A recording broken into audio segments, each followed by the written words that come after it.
सुबह के 11 बजे थे। शहर के सबसे बड़े बैंक में एक साधारण से कपड़े पहने हुए बुजुर्ग व्यक्ति, जिनके हाथ में एक पुराना सा लिफाफा था, अंदर दाखिल होते हैं। जैसे ही वह बैंक में प्रवेश करते हैं, अंदर मौजूद सभी ग्राहक और बैंक कर्मचारी उन्हें अजीब नजरों से देखने लगते हैं।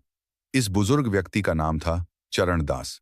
चरण दास जी के एक हाथ में छड़ी थी और दूसरे में वही पुराना लिफाफा। वह धीरे धीरे ग्राहकों के लिए बने काउंटर की तरफ बढ़ते हैं। इस काउंटर पर एक महिला कर्मचारी बैठी थी, जिसका नाम था सीमा। बैंक के अंदर मौजूद हर व्यक्ति की निगाहें चरण दास जी पर टिकी हुई थी। धीरे धीरे चरण दास जी सीमा के पास पहुंचते हैं और बड़ी विनम्रता से कहते हैं, देखिए बेटी, मेरे खाते में कुछ गड़बड़ हो गई है, ये ठीक से चल नहीं रहा है। ये कहते हुए चरण दास जी लिफाफा सीमा की तरफ बढ़ाते हैं, लेकिन सीमा चरण दास जी के कपड़ों को देखकर उन्हें परखती है और कहती है, बाबा, कहीं आप गलत बैंक में तो नहीं आ गए? मुझे नहीं लगता कि आपका खाता इस बैंक में होगा। तभी चरण दास जी सहजता से कहते हैं, बेटी, एक बार तुम देख तो लो, शायद मेरा खाता इसी बैंक में हो। सीमा लिफाफा रखते हुए उनसे कहती है, बाबा, इसमें थोड़ा समय लगेगा और आपको थोड़ी देर इंतजार करना होगा। इतना कहकर सीमा और बैंक में मौजूद अन्य लोगों का काम करने लगती है। चरण दास जी वहीं खड़े होकर इंतजार करने लगते हैं। थोड़ी देर तक इंतजार करने के बाद वह दोबारा कहते हैं, बेटी, अगर तुम थोड़ी व्यस्त हो तो तुम मैनेजर को फोन कर दो। दरअसल मुझे उनसे भी कुछ काम है, तो मैं उनसे कुछ बात कर लेता हूं। इसके बाद सीमा न चाहते हुए भी अपना फोन उठाती है और मैनेजर सुनील के केबिन का नंबर डायल करती है। उसने फोन करके मैनेजर को बताया कि एक बुजुर्ग व्यक्ति उनसे मिलना चाहते हैं। मैनेजर सुनील चरण दास जी को दूर से ही देखता है। चरण दास जी बड़े साधारण दिख रहे थे। मैनेजर सुनील फोन पर सीमा से पूछता है, क्या यह हमारे बैंक का ग्राहक है या ऐसे ही कोई मुंह उठाकर चला आया है? सीमा कहती है, सर, यह बात तो मुझे नहीं पता, लेकिन यह आपसे मिलने की बात कर रहे हैं। तब मैनेजर सुनील कहता है, ऐसे लोगों के लिए मेरे पास समय नहीं है। तुम ऐसा करो, इन्हें बिठा दो, थोड़ी देर बैठकर यहां से चले जाएंगे। मैनेजर सुनील के आदेश अनुसार सीमा चरण दास जी को वेटिंग एरिया में बैठा देती है। वह कहती है, बाबा, आप वहां बैठ जाओ, थोड़ी देर में मैनेजर साहब फ्री हो जाएंगे और उसके बाद आपसे मिल लेंगे। चरण दास जी वहां से टहलते हुए वेटिंग एरिया की तरफ चले जाते हैं और कोने में रखी एक कुर्सी पर जाकर बैठ जाते हैं। सभी लोग अभी भी चरण दास जी की तरफ देख रहे थे, क्योंकि वहां जितने भी ग्राहक आते थे वे सूट बूट में होते थे, जबकि चरण दास जी ने साधारण कपड़े पहन रखे थे। देखने से भी नहीं लग रहा था कि उनका खाता इस बैंक में होगा, क्योंकि इस बैंक में अमीर लोगों के खाते होते थे। इसी वजह से चरण दास जी आकर्षण का केंद्र बन गए थे और सभी लोग उन्हें घूर घूर कर देख रहे थे और उनके बारे में तरह तरह की बातें बना रहे थे। यह बातें चरण दास जी को भी सुनाई देती हैं, लेकिन वह इन सभी चीजों को अनदेखा करते हैं और अपना नंबर आने का इंतजार करते रहते हैं। वह सोचते हैं कि थोड़ी देर में मैनेजर आएगा और मैं उससे बात कर लूंगा। बैंक के अंदर एक और व्यक्ति छोटी पोस्ट पर काम करता था, जिसका नाम था अमित। अमित अभी बाहर गया हुआ था और जैसे ही वह बैंक के अंदर आता है तो वह देखता है कि एक बुजुर्ग व्यक्ति वेटिंग एरिया में बैठा हुआ है, जिसकी तरफ सभी लोग देख रहे हैं और उसके बारे में तरह तरह की बातें कर रहे हैं।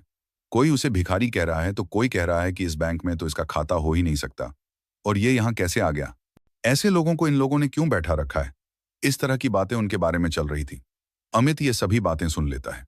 इसके बाद अमित सीधा चरण दास जी के पास जाता है और बड़े आदर भाव से उनसे पूछने लगता है, बाबा, आप यहाँ क्यों आए हो और क्या काम है आपको? अमित को यह सब कुछ बहुत बुरा लगता है। वह बुजुर्ग व्यक्ति की हालत देखकर थोड़ा परेशान हो जाता है और इसी वजह से उनसे पूछने गया था। चरण दास जी अमित को बताते हैं, मुझे मैनेजर से मिलना है और उससे मुझे कुछ काम है। यह बात सुनकर अमित उनसे कहता है, ठीक है बाबा, आप थोड़ी देर यहाँ इंतजार करो, मैं अभी मैनेजर से बात करके आता हूँ। इसके बाद अमित मैनेजर सुनील के केबिन में जाता है और उन्हें उस बुजुर्ग व्यक्ति के बारे में बताता है। लेकिन मैनेजर सुनील पहले से ही उस बुजुर्ग व्यक्ति के बारे में जानता था और कहने लगता है, मुझे पता है, मैंने ही उसे वहां बिठा रखा है, थोड़ी देर वहां बैठेगा और बैठने के बाद वहां से चला जाएगा। इसके बाद मैनेजर सुनील अमित को कोई और काम बता देता है और कहता है, तुम अपना काम कर लो और तुम्हें इस चीज से कोई मतलब नहीं है। अब अमित दूसरे काम में लग जाता है और धीरे धीरे उस बुजुर्ग व्यक्ति को वहां बैठे हुए लगभग 1 घंटा हो गया था। 1 घंटे तक बुजुर्ग व्यक्ति अपना धैर्य रखते हैं, लेकिन उसके बाद उन्हें यह बात सहन नहीं होती। वह खड़े होते हैं और मैनेजर सुनील के केबिन की तरफ बढ़ने लगते हैं। जैसे ही वह मैनेजर सुनील के केबिन की तरफ बढ़ते हैं, मैनेजर देखता है कि वह बुजुर्ग व्यक्ति उसके पास ही आ रहा है, तो वह फौरन अपने केबिन से बाहर निकलता है और उस बुजुर्ग व्यक्ति के सामने खड़ा हो जाता है और अकड़ते हुए पूछने लगता है, हाँ बाबा, बताइए आपको क्या काम है। चरणदास जी अपना लिफाफा आगे बढ़ाते हुए कहने लगते हैं, बेटा, ये देखो, मेरे बैंक अकाउंट की डिटेल इसके अंदर है और मेरे बैंक अकाउंट से कोई भी लेन देन नहीं हो पा रही है। आप देखकर ये बताइए कि इसमें क्या दिक्कत है। अब इस बात को सुनकर मैनेजर सुनील थोड़ी देर तक सोच विचार करता है और कहता है, बाबा, जब किसी बैंक अकाउंट में पैसे नहीं रहते तो ऐसा ही हो जाता है। मेरे ख्याल से आपने भी अपने अकाउंट में पैसे जमा नहीं करवाए होंगे और इसी वजह से आपके अकाउंट की लेन देन रोक दी गई है। इसके बाद बुजुर्ग व्यक्ति बड़े ही विनम्र भाव से कहने लगते हैं, बेटा, पहले तुम एक बार अकाउंट को चेक तो कर लो, उसके बाद ही कुछ मुझे बताओ तो ही अच्छा रहेगा। इस तरह से तुम कैसे बता सकते हो। तो मैनेजर सुनील हंसने लगता है और हंसते हुए कहता है, बाबा, ये सालों का अनुभव है और सालों से मैंने यही काम किया है। आप जैसे लोगों की शक्ल को देखकर मैं बता देता हूं कि कौन व्यक्ति किस तरह का है, किसने अपने अकाउंट में कितना पैसा जमा किया होगा। तो आपके अकाउंट में तो मुझे कुछ भी दिखाई नहीं दे रहा और मैं चाहता हूं कि अब आप यहां से चले जाओ। सभी ग्राहक आपकी तरफ देख रहे हैं और बैंक के अंदर एक अलग तरह का माहौल बन रहा है। इसके बाद चरणदास जी उस लिफाफे को उसकी टेबल पर रखते हैं और कहते हैं, ठीक है बेटा, मैं तो चला जाऊंगा, लेकिन तुम इस लिफाफे में जो भी डिटेल लिखी हुई है उनको एक बार जरूर देख लेना। ऐसा कहकर चरणदास जी वहां से जाने लगते हैं और जाते जाते जैसे ही वह गेट पर पहुंचते हैं तो फौरन मुड़कर कहते हैं, बेटा, तुम्हें यह सब कुछ करने का बहुत बुरा नतीजा भुगतना पड़ेगा। ऐसा कहकर चरणदास जी बैंक के मुख्य द्वार से बाहर निकल गए और टहलते टहलते वहां से चले जाते हैं। इसके बाद जब मैनेजर सुनील को यह बात सुनाई देती है कि तुम्हें बहुत कुछ भुगतना पड़ेगा, तो थोड़ा सा तो उसे लगता है, लेकिन फिर वह सोचता है कि बुढ़ापे में ऐसे ही कह दिया होगा, कोई भी कैसी भी दिक्कत नहीं है। मैनेजर सुनील अपने काम पर चला जाता है। इधर टेबल पर वह लिफाफा पड़ा हुआ था, जिस लिफाफे के अंदर बुजुर्ग व्यक्ति के बैंक अकाउंट की डिटेल थी। इसके बाद जो अमित होता है वहां से उस लिफाफे को उठा लेता है और अपने कंप्यूटर के सर्वर में लॉगिन करके उस लिफाफे के अंदर दी गई जानकारी के हिसाब से ढूंढने लगता है।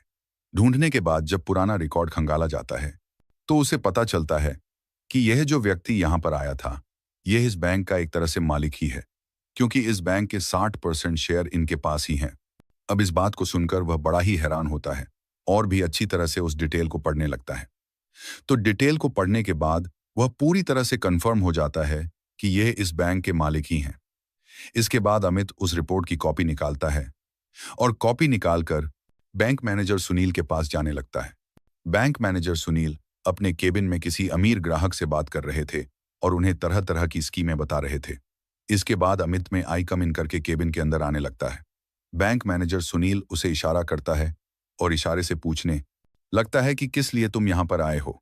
उसके बाद जो अमित होता है वह इशारों से ही बता देता है कि यह एक रिपोर्ट है जो उस व्यक्ति की है जो वहां पर आया था और आपने उसे ऐसे ही यहां से भेज दिया। आप एक बार इस पर नजर डाल लेंगे तो अच्छा रहेगा। ऐसा कहकर अमित ने वह रिपोर्ट मैनेजर साहब की टेबल पर रख दी थी। लेकिन तभी जो मैनेजर साहब होते हैं अपने उस ग्राहक से थोड़ी देर के लिए एक्सक्यूज लेते हैं और कहते हैं, देखो भाई अमित, हमारे पास ऐसे वैसे लोगों के लिए समय नहीं है।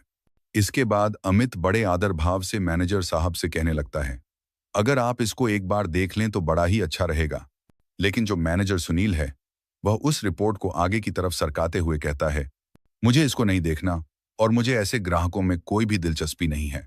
ऐसा कहकर उसने रिपोर्ट को अमित की तरफ बढ़ा दिया था और अमित उस रिपोर्ट को वहां से लेकर अपने काम में लग जाता है। बैंक के अंदर का माहौल अब शांत हो गया था। सभी लोग अपने काम में लग गए थे और धीरे धीरे शाम हो जाती है। चरणदास जी की वापसी। दूसरे दिन उसी समय पर जिस समय पर चरणदास जी आए थे उसी समय पर फिर से आते हैं, लेकिन आज उनके साथ एक सूट बूट वाला व्यक्ति था जिसके हाथ में एक ब्रीफकेस भी था। अंदर आने के बाद वहां पर सभी लोगों का ध्यान अपनी तरफ खींचते हैं। इसके बाद वह मैनेजर सुनील को अपनी तरफ आने का इशारा करते हैं तो मैनेजर भी डरते हुए अपने केबिन से निकलकर चरणदास जी के सामने आकर खड़ा हो जाता है। तभी चरणदास जी मैनेजर सुनील से कहते हैं, मैनेजर साहब, मैंने आपसे कहा था ना कि यह बात आपको बहुत भारी पड़ेगी। आपने जो कुछ भी कल मेरे साथ किया था वह बिल्कुल भी बर्दाश्त के लायक नहीं है, तो अब आप अपनी सजा भुगतने के लिए तैयार हो जाइए। इस बात को सुनकर मैनेजर सुनील थोड़ा सा बौखला जाता है, लेकिन फिर वह सोचता है कि क्या सजा मुझे दे सकते हैं, भला मेरे साथ क्या कर सकते हैं। उसके बाद चरणदास जी कहते हैं, तुम्हें मैनेजर के पद से हटाया जा रहा है और तुम्हारी जगह इस बैंक में काम करने वाले अमित को मैनेजर बनाया जा रहा है। और तुम्हें फील्ड का काम देखना होगा। इस बात को सुनकर मैनेजर सुनील थोड़ा सा बौखला जाता है और वह कहने लगता है, आप होते कौन हो मुझे इस तरह से हटाने वाले? तो चरण दास जी कह देते हैं, मैं इस बैंक का एक तरह से मालिक ही समझ लो, क्योंकि 60% शेयर वैल्यू मेरे पास है और मैं चाहूं तो तुम्हें हटा भी सकता हूं और किसी और को तुम्हारी जगह लगा भी सकता हूं। ये बात सुनकर बैंक के अंदर जितने भी कर्मचारी थे और जो कुछ ग्राहक कल भी इस बैंक के अंदर आए थे और आज भी आए थे, वह सभी लोग एकदम से हैरान हो जाते हैं और चरण दास जी की तरफ फटी की फटी निगाहों से देखने लगते हैं। इसके बाद वह व्यक्ति जो चरण दास जी के साथ आया था, वह अपने उस सूटकेस को खोलता है और उसमें से एक डॉक्यूमेंट निकालता है जो कि अमित की पदोन्नति प्रमोशन का था। उसे एक बैंक मैनेजर बना दिया गया था। इसके बाद वह दूसरा लेटर निकलता है जिसको बैंक मैनेजर सुनील को दे देता है और कहता है, अगर तुम्हें फील्ड में ड्यूटी करनी है तो तुम बेशक से कर लो, लेकिन मैनेजर बनकर तुम इस बैंक में नहीं रह सकते। ये बात सुनकर मैनेजर सुनील के पसीने छूटने लगते हैं और वह अपनी कल की गलती के लिए बुजुर्ग व्यक्ति से माफी मांगने लगता है। लेकिन तभी जो चरण दास जी होते हैं वह उसे उठाते हैं और कहते हैं, माफी किस बात की मांग रहे हो और मैं किस वजह से तुम्हें माफ कर दूं? तुमने मेरे साथ जो व्यवहार किया था वह हमारे इस बैंक की पॉलिसी के खिलाफ है। क्या तुमने कभी भी इस बैंक की पॉलिसी नहीं पढ़ी? यहाँ पर गरीब और अमीर में कोई भी फर्क नहीं किया जाएगा और सभी को एक ही पलड़े में तोला जाएगा।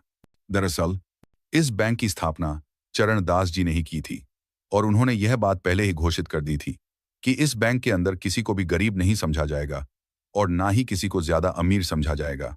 सभी के साथ सामान्य व्यवहार किया जाएगा और कोई भी बैंक का स्टाफ ऐसा करता है तो उसके खिलाफ कड़ी से कड़ी कार्रवाई की जाएगी।